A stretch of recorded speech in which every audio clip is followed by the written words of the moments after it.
Hi, and welcome to Bible in a Year. My name is Michelle, and I'm so glad to have you on this journey with me as we continue to go through the Bible from Genesis to Revelation 6 days a week. Hopefully, you are sticking with this. I know it is getting very challenging as the year continues because we are now in spring and springtime brings lots of activities. And sometimes we leave our Bible reading to last. So let's not do that. Let's continue to press forward. If you are a returning listener, awesome job. Way to stick with it. If you are new, welcome, and be sure to like and subscribe so you don't miss anything. And for everyone, if you would like to leave a comment, that is welcome as well.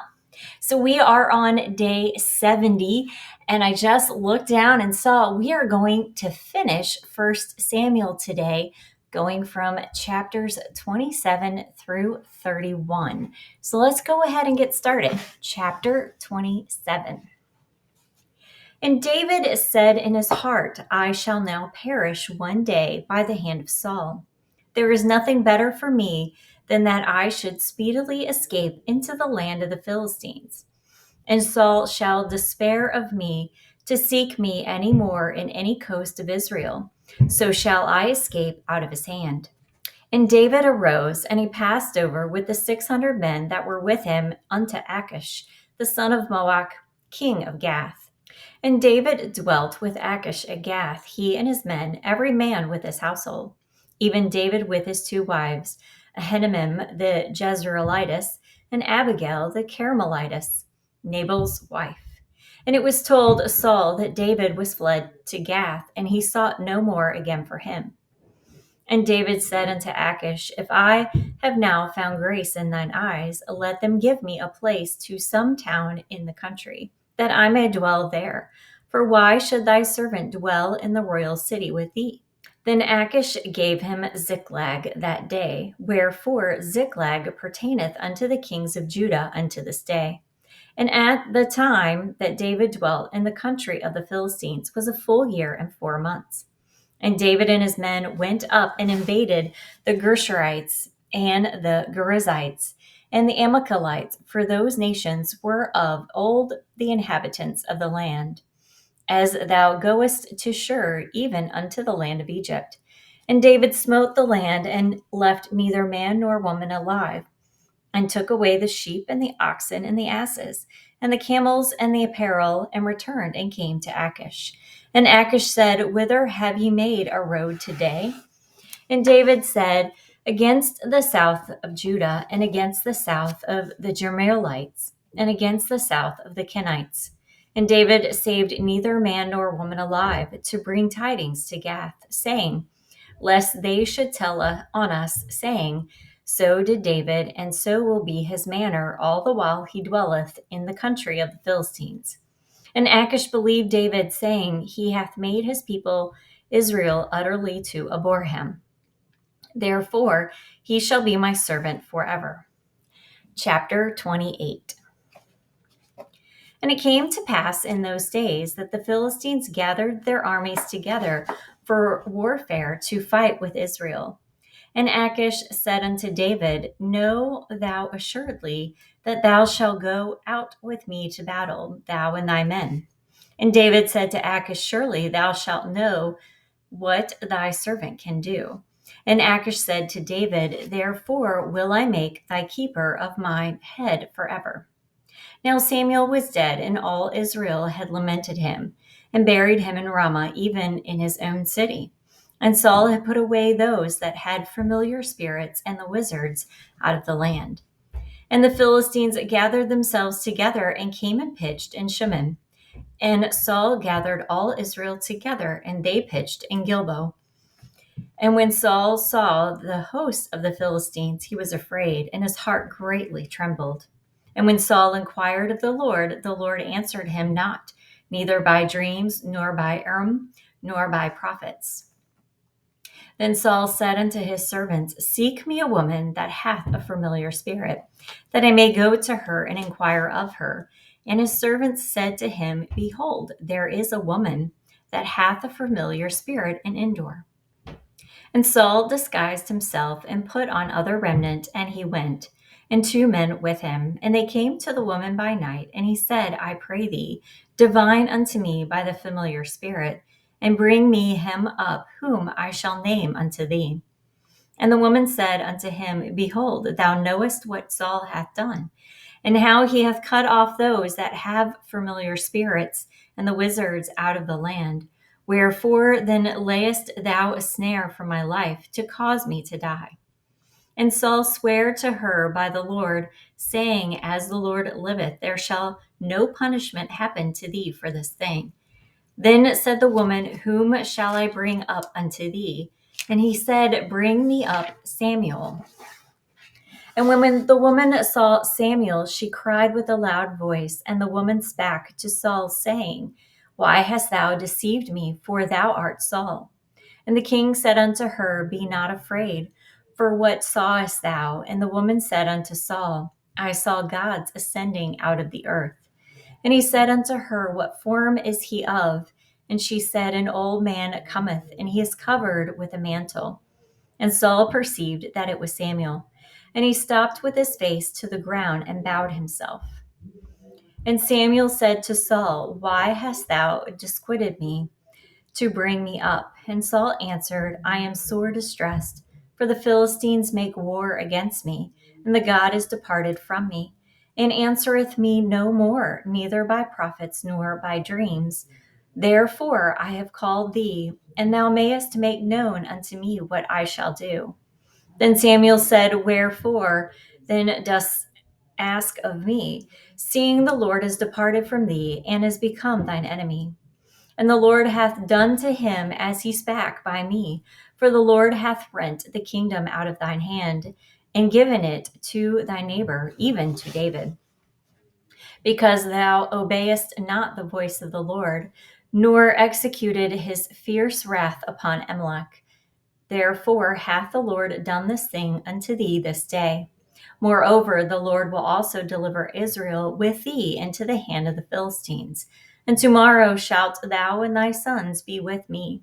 The Lord also shall deliver the host of Israel into the hand of the Philistines. Then Saul fell straightway all along on the earth, and was sore afraid because of the words of Samuel.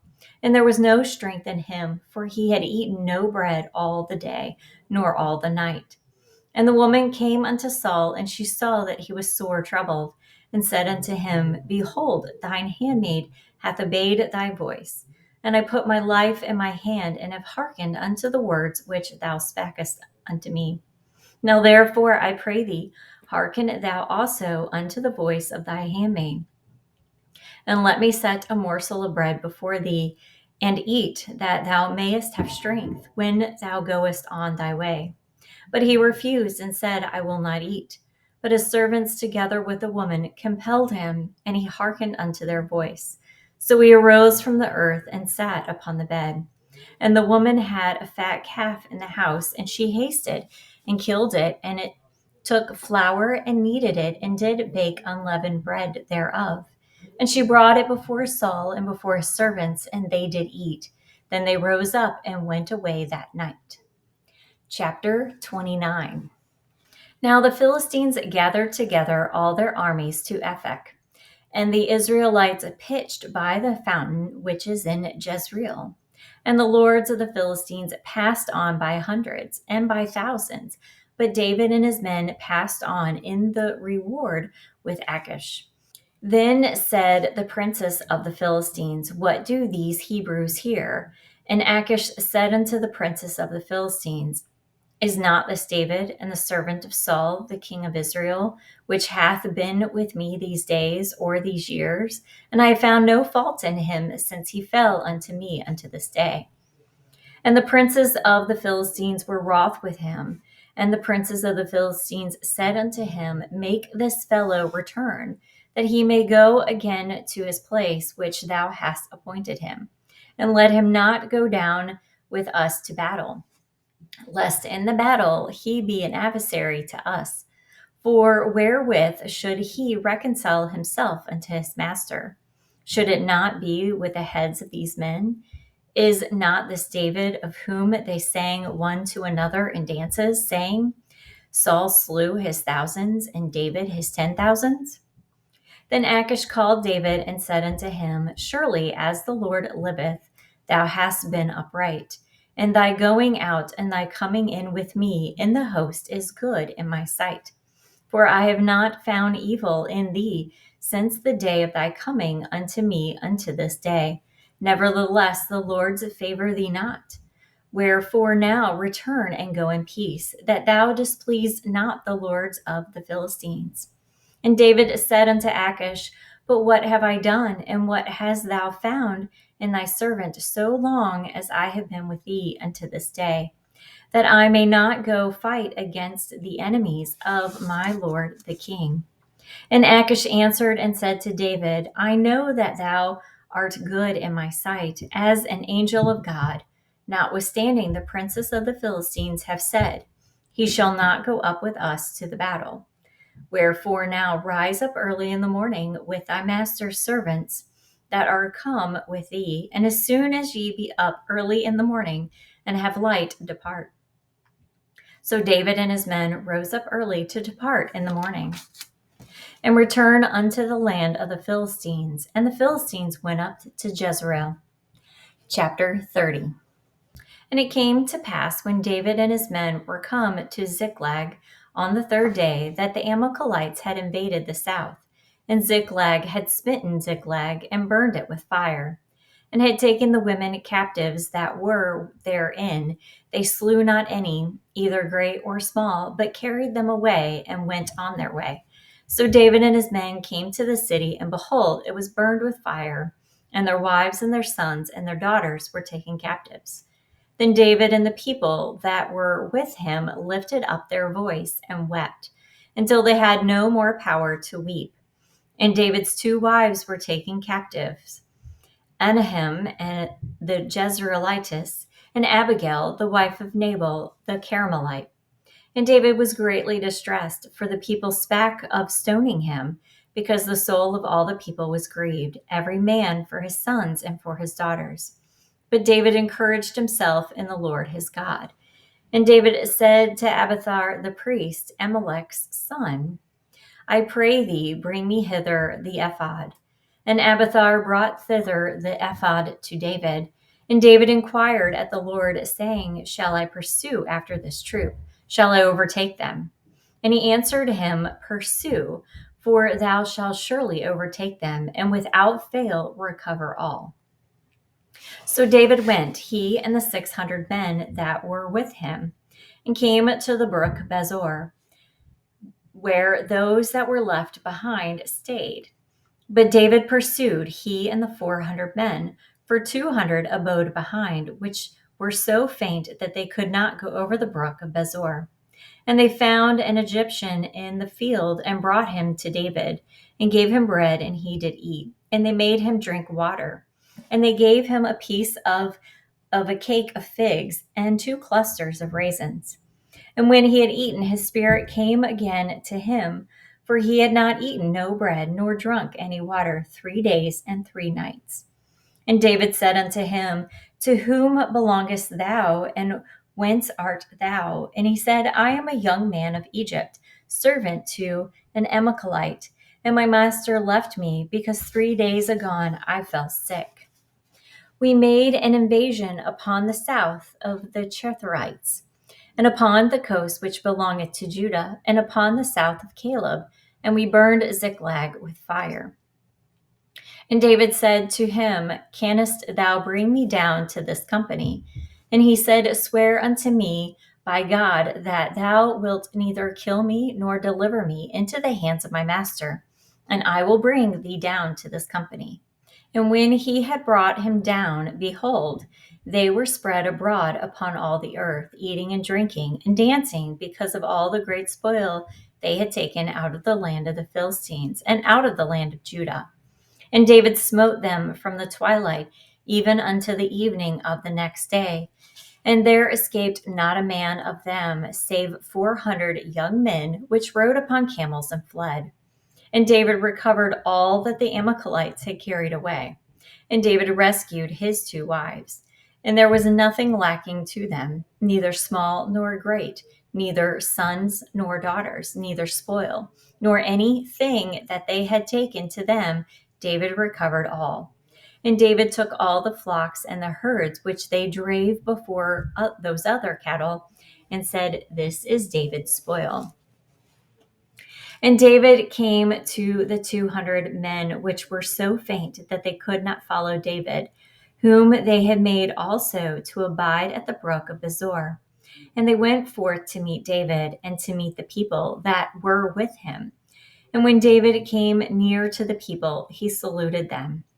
Then answered all the wicked men and the men of Baal, of those that went with David, and said, "Because they went not with us, we will not give them aught of the spoil that we have recovered, save to every man his wife and his children, that they may lead them away and depart." Then said David, "Ye shall not do so, my brethren, with that which the Lord hath given us, who hath preserved us and delivered the company that came against us into our hand. For who will hearken unto you in this manner? But as his part is that goeth down to the battle, so shall his part be that tarrieth by the stuff. They shall part alike." And it was so from that day forward that he made it a statute and an ordinance for Israel unto this day. And when David came to Ziklag, he sent of the spoil unto the elders of Judah, even to his friends, saying, "Behold, a present for you of the spoil of the enemies of the Lord." To them which were in Bethel, and to them which were in South Ramoth, and to them which were in Jatir, and to them which were in Orior, and to them which were in Shipmoth, and to them which were in Eshtemoth, and to them which were in Rachel, and to them which were in the cities of the Jerahmeelites, and to them which were in the cities of the Kenites, and to them which were in Hormah, and to them which were in Chorazim, and to them which were in Akhtach, and to them which were in Hebron, and to all the places where David himself and his men were wont to haunt. Chapter 31. Now the Philistines fought against Israel, and the men of Israel fled from before the Philistines and fell down slain in Mount Gilboa. And the Philistines followed hard upon Saul and upon his sons, and the Philistines slew Jonathan and Abinadab and Melchi-Shua, Saul's sons. And the battle went sore against Saul, and the archers hit him, and he was sore wounded of the archers. Then Saul said unto his armor-bearer, "Draw thy sword, and thrust me through therewith, lest these uncircumcised come and thrust me through, and abuse me." But his armor-bearer would not, for he was sore afraid. Therefore Saul took a sword and fell upon it. And when his armor-bearer saw that Saul was dead, he fell likewise upon his sword and died with him. So Saul died, and his 3 sons, and his armor-bearer, and all his men that same day together. And when the men of Israel that were on the other side of the valley, and they that were on the other side of Jordan, saw that the men of Israel fled, and that Saul and his sons were dead, they forsook the cities and fled, and the Philistines came and dwelt in them. And it came to pass on the morrow, when the Philistines came to strip the slain, that they found Saul and his 3 sons fallen in Mount Gilboa. And they cut off his head and stripped off his armor, and sent it into the land of the Philistines round about, to publish it in the house of their idols and among the people. And they put his armor in the house of Ashtaroth, and they fastened his body to the wall of Beth Shan. And when the inhabitants of Jabesh Gilead heard of that which the Philistines had done to Saul, all the valiant men arose and went all night and took the body of Saul and the bodies of his sons from the wall of Beth Shan, and came to Jabesh and burnt them there. And they took their bones and buried them under a tree at Jabesh, and fasted 7 days. Well, that is our reading for today. Once again, thank you for joining me on this journey as we continue to proceed forward. Hopefully, like I said in the beginning, you are sticking with it. I do have a reading plan out in the About section if you want to download and follow along. So let me go ahead and close this out in a quick word of prayer. Father God, thank you for this day. Thank you for the time. Thank you for laying this on our hearts to continue to pursue after you and reading and digging deep into your word. Lord, I pray that you soften our hearts and open our minds, that we continue on this journey and that we continue to learn and absorb your words. Lord, please be with those listening today, that they have a very bright and very blessed day. And all these things I pray. Amen. Thank you, and I will see you in 2 days. So have a good one. Thank you.